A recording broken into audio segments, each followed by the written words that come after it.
చంద్రారెడ్డి గురూజీ గారు, మీరు తెలియచేయండి, ఒక దేవాలయ సందర్శన కానీ ఒక సద్గ్రంథ పఠన కానీ చేస్తే కూడా స్వీయ రక్షణ, ఆత్మరక్షణ, అలాగే మనల్ని మనం రక్షించుకోవడమే కాకుండా సమాజ రక్షణకు కూడా ఏ విధంగా అడుగులు వేయాలని తెలుస్తుంది అని అంటున్నారు. కానీ ప్రస్తుతం ఉన్న ఈ హైటెక్ యుగంలో ఇప్పుడు ధర్మ పరిరక్షణకు ఇటువంటి చర్యలు అనేవి సాధ్యమేనంటారా? వీళ్ళు గుళ్ళు గోపురాలు అని అంటే, పుస్తకాలు పఠనం అంటే ఎప్పటికో చేస్తారు, అది ఆసక్తి ఉన్నవారే చేస్తారు. ఇప్పుడు ఏమంటారంటే, ఇప్పుడు ఈ వయసులో ఇప్పుడు ఇది చేయాల్సిన పనులు కావు, రిటైర్ అయినాక చూసుకున్నాము, ముసలితనం వచ్చాక చూసుకున్నాము, ఇప్పుడు వీటితో పని లేదు అన్న ధోరణిలోనే ఉన్నారు. వారికి మీరు ఎలాంటి అవేర్నెస్ కల్పిస్తారు? తప్పకుండా అమ్మా. ఇప్పుడు ఈ విషయంలో మీకు చాలా లోతుగా కొంచెం వెళ్ళాల్సిన అవసరం అయితే ఉంది. ఎందుకంటే ఇది ఒక్క మాటలో చెప్పే విషయం కాదు వాస్తవానికి. ఎందుకు అంటే విషయం ఏంటంటే, ఇప్పుడు యాక్చువల్గా ధర్మం అనేది మనం పెట్టుకున్నాం ముందు.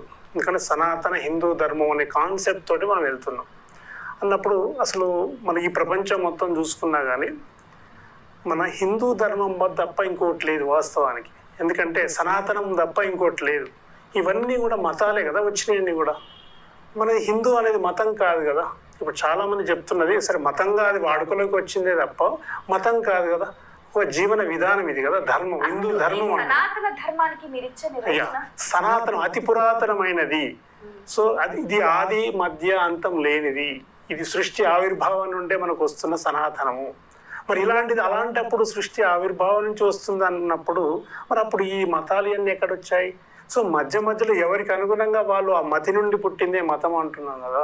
సో వారి ఆలోచనకు అనుగుణంగా, వారు ఆచరించే దానికి అనుగుణంగా వాళ్ళ ఫాలోయర్స్ వచ్చేసి ఎవరైతే ఆచరించారో దానికి అనుగుణంగా వాళ్ళ విధానాన్ని వాళ్ళు పబ్లిక్లో తీసుకురావడం జరిగింది. సో అది వాళ్ళ సొంత ఇది. కానీ వాస్తవానికి ఉన్నది ఒకటే సనాతనము. ఇప్పుడు అందరినీ కూడా ఆ మార్గంలోకి తీసుకొచ్చే ఒక ప్రయత్నం జరగాలి. ఇప్పుడు మీరు అన్నట్టు మరి అసలు మార్పు వస్తుందా పిల్లల దగ్గర? ఇప్పుడు అందరూ కూడా స్వామి అన్నారు, గుడికి వెళ్ళినా కానీ ఎక్కడికి వెళ్ళినా కానీ అంతా ముసలి వాళ్ళు ఏజ్ అయిపోయినాక కృష్ణారామ అనుకుంటూ ఏదో విష్ణు సహస్ర పారాయణమో రామకోటియో రాసుకోవడానికే వస్తున్నాయి. ఇది వాస్తవం. కానీ ఇప్పుడున్న యంగ్ జనరేషను యువతని తీసుకురావాలి. ఎందుకంటే భవిష్యత్తు ఎక్కువగా ఉండేది వాళ్ళకే కదా. ఇప్పుడు ముసలి వాళ్ళు ఏజ్ అయిపోయినాక వచ్చినాక ఏం చేయగలుగుతారు? ఏమైనా వాళ్ళు కూడా ఉపయోగపడని పరిస్థితి ఇప్పుడు. ఎందుకంటే నెక్స్ట్ జనరేషన్కి అందించగలిగే విధానం ఏమీ లేదు. అందుకని ఇప్పుడు మన ఫోకస్ అంతా కూడా ఎస్పెషల్గా విద్యార్థుల మీదనే. విద్యార్థులు యువత వస్తేనే ఇలాంటి ఒక ధర్మ పరిరక్షణ అనేది జరుగుతుంది. దానికోసం ఇప్పుడు మనం చేయాల్సింది ఇప్పుడు చెప్పుకున్న యువత జాగృతం కావాలి. అది కూడా వాళ్ళు ఎలా రావాలి? ఓన్లీ ఒక్క విషయంలోనే కాదమ్మా ఇది. ఎందుకంటే ఈ ఒక మార్పు రావాలి. ఇప్పుడు చూసాం ప్రపంచంలో చూసుకుంటే 197 దేశాల్లో కూడా ఏ దేశం కూడా ఒక హిందూ దేశంగా లేదు ఇప్పుడు. కానీ ఉండాల్సింది ఎక్కడ చూసినా హిందువులే కనపడాలి వాస్తవానికి. ఎందుకంటే హిందువులు తప్ప ఇంకోరు లేరు వాస్తవానికి. కానీ వీళ్ళందరూ కూడా కన్వర్ట్ అయిపోయి మన దగ్గర చూస్తున్నాము ఇన్ని రకాల మతాలు, ఇన్ని రకాల కులాలు ఇవన్నీ ఎందుకు వచ్చాయి? ఇవన్నీ ఉన్నాయా ఒకప్పుడు? వాళ్ళు చేసే విధానాన్ని బట్టి వాళ్ళకు అనుగుణంగా వెళ్ళారు. కానీ ఉన్నదంతా ఒకటే, అందరం హిందువులమే, హిందూ ధర్మాన్ని మాత్రమే ఆచరించాలని రావాలి అంటే ముందుగా మన భారతదేశాన్ని కూడా ఒక హిందూ దేశంగా ప్రకటింపజేసేటట్టు చేసుకోవాలంటే ఎవరు పూనుకోవాలి? మరి ప్రతి ఒక్కరు ఓన్లీ ఒక్కరో ఇద్దరు స్వామీజీలో లేదా గురువులో లేదా పీఠాధిపతులు కాదు. ప్రతి యువత ముందుగా యువత మేల్కొనాలి. హిందూ యువత మేల్కొని ఎందుకంటే ఒక కాన్స్టిట్యూషన్గా మార్పు రావాలి కదా. ఇది మనం అనుకున్నంత మాత్రం మనం ప్రెజర్ పెట్టాలి. మన హిందువులందరూ కూడా ఐక్యంగా ఉన్నప్పుడే సాధ్యపడుతుంది. అందుకని అది ఈ పార్టీ ఆ పార్టీ అని మనకు సంబంధం లేదు. ఏదైనా కానివ్వండి, నువ్వు హిందూ ధర్మానికి నువ్వు సపోర్ట్ చేస్తున్నావా లేదా? నువ్వు హిందూ ధర్మాన్ని చేస్తున్నావు అంటే ఖచ్చితంగా మనం చేయాలి. నువ్వు ఏ పార్టీలోనే నీ పార్టీలో ఉన్న ప్రతి ఒక్కరిని నువ్వు హిందూకు సపోర్ట్ చేస్తున్నావా లేదని అడగగలిగే ధైర్యం ఎవరికైనా ఉందా? ఎంతసేపు స్వార్థం, నాకు ఇప్పుడేం ఉపయోగపడుతుంది, అవసరాలకి వాడుకొని వెళ్ళిపోతున్నారే తప్ప నిజంగా నేను ఖచ్చితంగా నా ధర్మానికి ఎవరైతే ముందుకు వస్తారో వాళ్ళకి నేను సపోర్ట్ చేస్తానగలిగితే కనుక ప్రతి ఒక్కరూ విత్ ఇన్ సెకండ్స్ ఇప్పుడు చేస్తున్నారు కదా. పెద్ద ఎత్తున మనకు గాడ్ గిఫ్ట్ లాగా నరేంద్ర మోడీ గారు ఇప్పుడు మొత్తం కూడా ఎన్నో మార్పులు తీసుకొచ్చారు హిందూ ధర్మాన్ని నిలబెట్టడం కోసం. ఇప్పుడు రామాలయమే కావచ్చు, లేకపోతే ఇప్పుడు 370 ఈవెన్ ఇలాంటి రకరకాలుగా అన్నీ చేసుకుంటూ వస్తున్నప్పుడు మనం సపోర్ట్ చేయాలిగా కనీసం. మన ధర్మాన్ని నిలబెట్టే వాళ్ళు మనకు చేత కాకపోయినా కానీ చేయగలిగే ఒక ముందుండి నడిపించగల ఒక నాయకుడు, ఒక లీడర్ వచ్చినప్పుడు మనం చేయాలి కదా. మళ్ళీ మనం వెనక్కి లాగే ప్రయత్నం చేస్తుంటే మనకు అది కాకుండా ఇప్పుడు అందరినీ కూడా సంఘటితం చేసి చైతన్యవంతం చేసి మనం ముందుకు వెళ్ళాల్సిన చేయాల్సిన అవసరం ఇప్పుడు ఖచ్చితంగా ఉంది. దానికోసం ఇప్పుడు రకరకాల కార్యక్రమాలు మనం చేపడుతూ ఉన్నాం. దానికోసమే హిందూ అంటే మన ధర్మం గురించి లేదా మన హిందువుల చైతన్యం రావడానికి మనకు కాన్సెప్ట్ కూడా ముందుకు తీసుకురావడం జరిగింది. ఇదే వేదికగా మీ బిగ్ టీవీ వేదిక కూడా ఒక అనౌన్స్మెంట్ ఏంటంటే, ఎవరైతే హిందూ ధర్మం కోసం ముందుకు రాగలుగుతారో యువత కానీ హిందూ అనుకున్న నాలో హిందూ రక్తం ప్రవహిస్తుంది, నేను హిందువు నేను సగర్వంగా చెప్పుకోగలిగే ప్రతి ఒక్కరికి ఇది ఒక అవకాశంగా ధార్మిక వక్తలను తయారు చేసి ఒక ప్రయత్నం అయితే చేయబోతున్నాము త్వరలోనే. దానికోసం ఒక రూపకల్పన కూడా జరుగుతుంది. అలాంటి వాళ్ళు ఎవరైనా కనుక ఉంటే ఖచ్చితంగా మమ్మల్ని కాంటాక్ట్ అవ్వండి. అవుతే కనుక అలాంటి ఒక టీం తయారు చేసి ఇలాంటి స్వామి సాధువులని స్వామీజీలని పీఠాధిపతుల ఆధ్వర్యంలో అనర్గళంగా అద్భుతంగా మన ధర్మం గురించి చెప్పి, ఇప్పుడు మీరంటే యువత చైతన్యం కావాలి. ఒక విద్యార్థి దశ నుండే కనుక మన ధర్మం ఇది ఇంతకుముందు చెప్పారు కదా, బేస్ నుండే రావాలి. తల్లి దగ్గర నుండి, తల్లి మొదటి గురువు అంటాం కదా, మన ఇంట్లోనే సరిగ్గా చెప్పలేనప్పుడు మరి రేపు బయటకు వచ్చి ఏం మాట్లాడగలుగుతారు? అసలు మనకే అవగాహన లేదు కదా. మన ధర్మం గురించి మనం ఏం చేస్తున్నామో మనకే సరైన అవగాహన లేనప్పుడు మన పిల్లలకి ఎలా నేర్పిస్తాము? కనీసం ఇంట్లో ఉన్న పిల్లలు ఎంతమంది చదువుతున్నారు? భగవద్గీత శ్లోకాలు ఎంతమందికి వస్తాయి? భారత భాగవత రామాయణాలు ఎవరైనా చెప్తున్నారా? మరి అలాంటి ఒక సిస్టమే ఇప్పుడు కనుమరుగైపోతున్న పరిస్థితి చూస్తున్నాము. చూడండి, ఒక ఆదివారం వస్తే బైబిల్ చేతిలో పట్టుకుని అందరు ఇంటింటి తిరిగి మొత్తం చేస్తూ ఉన్నారు కదా. ఇవాళ మార్నింగ్ కూడా మేము చూసాం, వస్తుంటే కూడా మొత్తం ప్రచారం చేసుకుంటూ పోతున్నారు. మరి అలాంటివి అడగగలిగే సిస్టమ్ మన అడిగితే భయం మనకి ఎక్కువగా. మరి అలాంటిది మన వాళ్ళు ఎవరైనా ఏ రోజైనా గుడికి వెళ్ళి భగవద్గీత పట్టుకొని గుడికి వెళ్ళిపోయి ఈ వేదిక ద్వారా మరి అడగచ్చో అడగకూడదో తెలీదు, కానీ ఒకటి చెప్పాలని అంటే ఇతర మతస్థులు ఏం చెప్తూ ఉంటారంటే, మీరు ఏ నియమాలు పాటించక్కర్లేదు, మీరేమీ చెయ్యక్కర్లేదు, ఉత్తగా వారిలో కొద్ది సమయం కేటాయిస్తే చాలు. దీనికి అందరూ తలొగ్గుతున్నారు. అంటే ఈ పరిస్థితి నుంచి బయటపడాలి. ఈ అసలు నియమాలు ఎందుకు, నిష్ఠ దేనికి, ఈ ఆచారం దేనికి, సంప్రదాయం దేనికి, దీనిపైన అవగాహన రావాలి. దీనికి మీరేం చేస్తున్నారు? ఇంతకు ముందే మీకు ఒక మాట, ఫస్ట్ లోనే ఒక మాట అన్నాం, భక్తి భారం అయిపోతుంది ఇప్పుడు అని. ఎందుకంటే ఇప్పుడు మనం ఏది చేసినా ప్రతిదానికి ఒక సైంటిఫిక్ రీజన్ ఉంటుంది. ఎందుకంటే వాళ్ళు ఏం చేస్తున్నారు, ఏమి అవసరం లేదు, మీరు వస్తే చాలు, ఏదో నాలుగు మాట సైకలాజికల్ గా వాళ్ళు మొత్తం మన మైండ్ లో ఇంజెక్ట్ చేస్తున్నారు. ఫస్ట్ ఏదో ఒకటి చెప్తారు, ఇక దాన్నే పదే పదే పదే మనకి ఎప్పుడైతే మైండ్ లో ఇంజెక్ట్ చేస్తారో ఆటోమేటిక్ గా వాళ్ళు దానికి డైవర్ట్ అయిపోతున్నారు. అలాగే ఇప్పుడు మనం కూడా కొంత మోడిఫికేషన్ చేయాల్సిన అవసరం ఖచ్చితంగా ఉంది. ఎందుకంటే మనల్ని మనం కాపాడుకోవాలంటే మనం కూడా అలాంటి ఒక టిప్స్ చాలా ఉన్నాయి మన దగ్గర. నిజంగా అలాంటి ధర్మాచరణలో కూడా కాస్త ఫ్లెక్సిబిలిటీ డెఫినెట్ గా ఉండాలి. డెఫినెట్గా ఉండాలి. పరధర్మో భయావహ అని కూడా చెప్పారు. దాన్ని ఎందుకు అర్థం చేసుకోలేకపోతున్నారు? అంటే ఎక్కడ లోపం జరుగుతుంది? మా హిందువుల్లో చైతన్యము ఉన్నది, అంటే ఉన్నది కానీ అది జాగృతం చేయాలి ఇప్పుడు. ఎందుకంటే ఏమంటారు కదా, నిద్రపోతున్న వాళ్ళని లేపొచ్చు, నిద్రపోతున్నట్టు నటిస్తున్న వాళ్ళని లేపడం చాలా కష్టం. ఇప్పుడు అదే జరుగుతూ ఉంది. ఎంతసేపు ఉన్నా కానీ నా దాకా వస్తే గానీ దాని పర్యవసానం ఏందో మనకు అర్థం కావట్లేదు. స్వార్థము, నేను నాది అనే స్వార్థము, అన్నింటికంటే ముఖ్యమైనది ఏంటంటే భయం. ఇది చాలా డేంజర్ అనమాట. ఇంతకుముందు మీకు చెప్పాను, అసలు మనకు దీంట్లో మనం ముందు చెప్పుకున్న ధర్మం అనే దాంట్లో ధైర్యం అనేది చాలా ప్రధానమైనది. నిజంగా ధైర్యంగా నువ్వు లేవు అంటే నువ్వు ధర్మాన్ని ఆచరించట్లేదని అర్థం. సో నిజంగా నీకు అది ఉందా, చైతన్యవంతంగా ఉండగలుగుతున్నావా?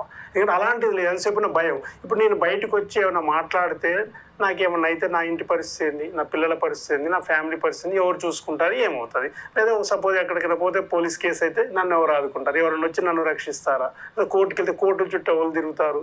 అంటే ఈ భయంతో ఉన్నాయి. అందుకని అలాంటి వాళ్ళందరూ కూడా మనం ఇచ్చే ఒక భరోసా, దానికోసమే మన రౌండ్ టేబుల్ సమావేశం పెట్టడానికి మెయిన్ కారణం కూడా అదే.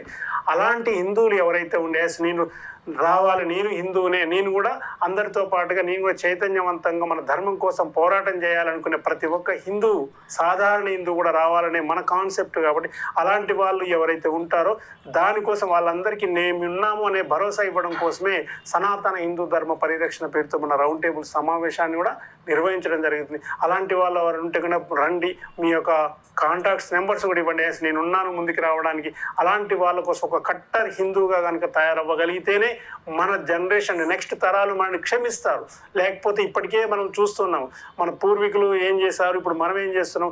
నెక్స్ట్ వచ్చేసరికి ఈ కాస్త కూడా మనకు ఉండే అవకాశం, ఆ స్వేచ్ఛ కూడా ఉండే అవకాశం లేదు. హిందూగా చెప్పుకోవడానికే భయపడుతున్న పరిస్థితులు కనపడుతున్నాయి. ఇప్పుడు చూడండి, ఓల్డ్ సిటీ పోండి, ఎస్ నేను హిందూ, నేను బొట్టు పెట్టుకుని పోగలిగే ధైర్యం ఒక్కరికి ఉందా? కనీసం భయపడుతున్న పరిస్థితి. ఎక్కడికి పోయినా కూడా నలుగురు కలిసి పోతే తప్ప మనం బతకలేని పరిస్థితి. అది మన హిందూ దేశంలో మన దగ్గర. మరి ఇలాంటి దుస్థితి ఎందుకు వచ్చింది? మరి మనని మనం ప్రొటెక్ట్ చేసుకోకపోతే నెక్స్ట్ మన పిల్లల భవిష్యత్తు ఏంటి? ఇప్పటికే చూస్తాం, సోషల్ మీడియాలో చూసే ఒక్కొక్క వీడియో చూస్తే రక్తం మరిగిపోతుంది. మరి అలాంటి చూస్తూ కూడా ఎలా ఉంటున్నావు? చూస్తున్నారు, ఫార్వర్డ్ చేస్తున్నారు, వాళ్ళకి పంపిస్తున్నారు తప్ప చేత కాకుండా ఇంట్లో ఎంతసేపు ఉన్న సెల్ ఫోన్లు పట్టుకొని చూస్తున్నాం తప్ప దాంట్లో వచ్చిన మ్యాటర్ ఏంటి, దాని పర్యవసానం ఏంటి? అది రేపు పట్టదు, అక్కడ దాకా వచ్చింది, రేపు మన దాకా రాదా? మన దాకా వస్తే పరిస్థితి ఏంది? మరి అప్పుడు ఎవరు ఆదుకుంటారు? దీనిపైన దృష్టి పెట్టాలి. మరి దాన్ని ఎవరు ప్రస్తావించారు? మరి మన దాకా వస్తే మరి అప్పుడు ఇంకోరు ఎందుకు వస్తారు? ఒకరు బాధపడుతున్నారు, అదే పరిస్థితి మనకు వస్తే అన్న క్వశ్చన్ మార్క్ ఇది ప్రతి ఒక్కరిలో రావాలి. అందుకోసమే మనం ఈ ప్రయత్నం కూడా అదే. రేపటి నాడు నీకు వస్తే నువ్వే ఎవరి దగ్గరికి పోనప్పుడు, ఎవరిని ఆదుకోనప్పుడు మరి నీ దాకా ఎవరు వస్తారు? ఎందుకు వస్తారు? అప్పుడు గగ్గోలు పెట్టాలి, ఏడ్చుకుంటూ తుడుచుకుంటూ ఉండాలి, అనుభవించాల్సిందే కదా. మరి అప్పుడు మరి ఎవరు వస్తారు అప్పుడు? మరి దానికోసమే నేను కూడా ఒకరికొకరు తోడు కదా. నువ్వు ఒక్కడికి ధైర్యం లేదు, ధైర్యం మేము ఉన్నాము అని ఎవరైతే ముందుకు వచ్చి, ఇప్పుడు స్వామీజీలు కానీ, పీఠాధిపతులు కానీ, గురువులు కానీ ముందుకు వచ్చి హిందూ ధర్మం కోసం పనిచేస్తున్నప్పుడు మేము కూడా మీతో పాటు ఉంటాము అని ఒక ధైర్యం, మోరల్ సపోర్ట్, మోటివేషన్ అయితే ఇవ్వాలి కదా. మరి అలాంటి వాళ్ళ కోసమే మన ప్రయత్నం అంతా కూడా. అలాంటి సాధారణ హిందువుని కూడా చైతన్యం చేయగలిగినప్పుడే మన ధర్మాన్ని మనం కాపాడుకోగలుగుతాం తప్ప ఏదో 10 మంది వచ్చి టీవీలో కూర్చోడం లేదా మీడియా ద్వారా, సోషల్ మీడియాలో వచ్చి హల్చల్ చేసిపోయినంత మాత్రాన మార్పు రాదు. అందుకే గ్రౌండ్ లెవెల్లో, మన గ్రామీణ లెవెల్లో దేవాలయాలను రక్షించుకోవాలి, మన దేవాలయాల్లో జరగాలి. అందుకే అక్కడే కదా మన సభ్యత సంస్కారాలు బేస్ అయ్యేది అక్కడ. కాబట్టి అక్కడి నుంచే మన ప్రతి పిల్లల్ని కూడా ప్రతిరోజు, ప్రతి వారానికి ఒకసారి సత్సంగాలు నిర్వహిస్తూ ఉండాలి. మనకు అక్కడ ఉన్న గుళ్ళని కాపాడుకోవాలి. గుళ్ళో జరిగే నిత్య కైంకర్యాలు ఏదైతున్న పూజ, వ్రతాలు ఇవన్నీ కూడా నిరంతరం జరిగేటట్టుగా మనం దానికి సపోర్ట్ చేస్తూ అక్కడ చిన్న చిన్న మీటింగ్లు, సత్సంగాలు పెట్టుకొని కనుక మనం మండల్ లెవెల్లో, తాలూకా లెవెల్లో, జిల్లా లెవెల్లో, రాష్ట్ర లెవెల్లో, జాతీయ స్థాయిలో మనం ఒకరికొకరు చైతన్యం కావాలి. అది కూడా ఇండివిజువల్గా కాకుండా అందరం సమిష్టిగా హిందూ ధర్మం కోసం పోరాటం చేసే ప్రతి ఒక్కరు కూడా ముందుకు రావాలి. దానికోసం ఇప్పుడు మనం పెట్టుకుంటున్న ఒక్కొక్క స్టెప్ బై స్టెప్ కార్యక్రమాలను నిరంతరం సాగుతూనే ఉంటాయి. ఇప్పుడు ఇది ఏదో ఒక విపత్తు జరిగింది అని చెప్పి ఎప్పుడో ఒక శంకారావం చేయటము, జాగృతం చేయటం, అవేర్నెస్ చేయడం, మళ్ళా తర్వాత ఎవరి పనులలో వాళ్ళు నిమగ్నం అయిపోవటం, ఇదే జరుగుతోంది. ఇలా కాకుండా ఒక కంటిన్యూస్ ప్రాసెస్, ఒక యుద్ధ ప్రాతిపదికన ప్రతిరోజు, ప్రతి గంట, ప్రతి నిమిషం కూడా ప్రతి ఒక్కరిని కూడా చైతన్యపరచాలి. దానికి మీరు ఎలా అడుగులు వేస్తున్నారు? అందుకోసమే తప్పకుండా, ఎందుకంటే ఒక కన్స్ట్రక్టివ్ వేలో వెళ్ళాలనే కాన్సెప్ట్ తోటి ఇప్పుడు మనం ఒక ప్రయత్నం ఇది. ఎందుకంటే ఏదో పెట్టాము ఆర్భాటం కాకుండా, 4 రోజులు ఆర్భాటం కాకుండా ఒక్కొక్క ఆర్గనైజేషన్ని మనం ఏం చేస్తున్నాము అంటే అందరితో మాట్లాడే ప్రయత్నం జరుగుతుంది. ఇప్పుడు మొన్ననే చెప్పాను, 45 మంది పీఠాధిపతులు అందరూ వచ్చారు. సో అందరు కూడా సానుకూలంగా ఉన్నారు. కాకపోతే చిన్న లోపల ఇంటర్నల్గా ఉండే చిన్న మనస్పర్ధలు అనేవి ఆటోమేటిక్ కూర్చొని మాట్లాడుకుంటే చర్చల ద్వారా సమసిపోతాయి. అది పెద్ద సమస్య కూడా కాదు. కానీ ప్రయత్నం అయితే జరుగుతుంది నిరంతరం. ఇప్పుడు ఆ రోజు నుండి ఈ రోజు వరకు ఏ రోజు ఖాళీగా లేము. ప్రతిరోజు ఎక్కడో ఒక చోట ఖచ్చితంగా మన హిందూ ధర్మాన్ని సంఘటితం చేయడానికి అందరితో మాట్లాడుతున్నాము. సోషల్ మీడియా ద్వారా కానీ, ఎలక్ట్రానిక్ మీడియా, ప్రింట్ అన్నిటి ద్వారా మనం అయితే వెళ్తూనే ఉన్నాం. దీన్ని స్టాండర్డ్ చేయాలి. ఇంతకుముందే మేము చెప్పాం, సంకల్పం దృఢంగా పవిత్రంగా ఉంటే ఖచ్చితంగా సాధించి తీరుతాము. ఆ ప్రయత్నంతో మనం అందరం వెళ్తున్నాం. ఎందుకంటే అంత ఈశ్వరేచ్ఛ, మనది ఏం లేదు. జస్ట్ మేము ఒక పరికరం లాగా వచ్చాము, అంత ఒక ఇన్స్ట్రుమెంట్ లాగా పనిచేస్తున్నాం. అంతా ఈశ్వరుడే, శివుడి ఆజ్ఞలేంది శివమైన కుట్టదు అన్నట్టుగా ఇప్పుడు ఆయన ఆజ్ఞతోటే జరుగుతుంది. అంతా కూడా ఆయనే చూసుకుంటారు. మనకి ఏం కావాలన్నా కూడా అంతా ఆ బ్లెస్సింగ్స్ అనేది నిరంతరం వస్తూనే ఉంటాయి. అందులో ఎలాంటి అనుమానం లేదు. ఎందుకంటే మనం దాన్ని నమ్ముతున్నాం కాబట్టి. సో ఆ నమ్మకంతో మన ధర్మాన్ని కాపాడుకునే ప్రయత్నంలో ఎస్పెషల్గా మేము చేయడం ఒక ఎత్తు అయితే, మీ యొక్క మీడియా పాత్ర అమోఘంగా ఉండాలి. ఎందుకంటే 1, 2 ఛానల్లో పెట్టి కాసేపు అయిపోకొని కాకుండా నిరంతరము ఒక బిగ్ టీవీ కాదు, ఇలాంటి టీవీలు ఎన్ని ఉన్నాయో ఇప్పుడు తెలియదు. సో కోళ్ళలు ఉన్నాయి కదా. ఇన్ని టీవీ ఛానల్స్ కూడా ప్రతినిత్యం ప్రతిరోజు మన ధర్మం కోసం, ఎందుకంటే మన అందరూ ఉన్నది కూడా హిందూ దేశంలోనే కదా. ఇలాంటి ఒక దేశంలో ఉన్నప్పుడు మన ధర్మం కోసం మాట్లాడడానికి ఇలాంటి చర్చలు, ఇలాంటి పీఠాధిపతులు, స్వామీజీలు అందరినీ కూడా పిలిచి వాళ్ళ ద్వారా జ్ఞానాన్ని కానీ చైతన్యాన్ని